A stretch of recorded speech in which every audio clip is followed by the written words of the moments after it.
Hi guys, this is your Gem in Year Tarot Reader. So tingnan natin kung anong reading mo for today. Just a reminder, this is a general reading. So this may or may not resonate with you, so don't take it personally. This is just a guide. This is also a timeless reading. So kung mapanood mo ito sa ibang panahon at ibang pagkakataon, possible na nakatadahanang mapanood mo ang reading na ito. Maaaring yung mga advice and messages na mapupull out natin ay makatulong sa iyong sitwasyon. Also, please like, share, comment, and follow my page for more videos like this. Give me your energy. Anong reading mo for today? Give me your energy.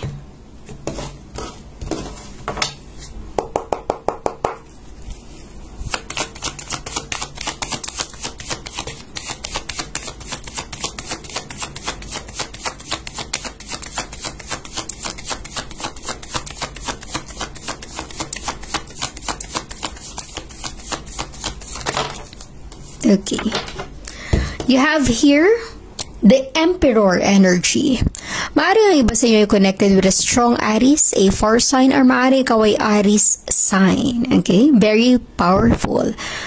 Possible na may letter A sa pangalan mo or may letter E. Okay? Also, may letter D. Maaaring ganun din sa pangalan ng person na involved sa'yo. May letter A, may letter D, or may letter E. Okay?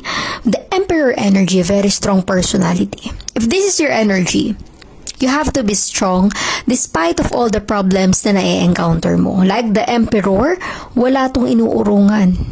Diba? For example, there is something in your life na hindi nag-work out. Hindi mo nakuha yung gusto mo. That's okay. You have to be strong and confident like the Emperor. At gumawa ka ng ibang way, ibang paraan. Para magtagumpay ka sa kung ano man yung pinagkakaabalahan mo. Kung sa relationship, sa love life, maaaring ang iba sa inyo, kailangang ipaglaban kung ano yung tingin mong nararapat para sa iyo. Kung ano yung tingin mong karapatan mo, ipaglaban mo. The Emperor energy, very strong personality. Diba? Pero at some point, the Emperor, may mga bagay na i-insist, may pagkamatigas ang ulo. Okay? So, maaaring ikaw ay connected with someone na sobrang ma-pride or ma-ego, talagang hindi mo siya mapapasunod. Maaaring isa siya sa nagbibigay ng problema sa buhay mo. Okay?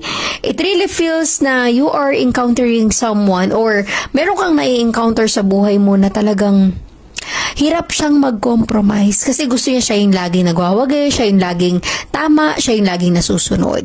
Okay? If you are dealing with that kind of person, with an Emperor energy like, okay? Kasi ang Emperor talagang dapat siya yung laging nasusunod. May mga times or moment na mas mabuting kausapin mo yung tao ng masinsinan, ng mahinahon, para ma-enlighten siya or ma-realize niya na sumusobra na or posibleng kailangan na nating magkaroon ng compromise sa connection na ito, sa relationship na ito para magkaunawaan.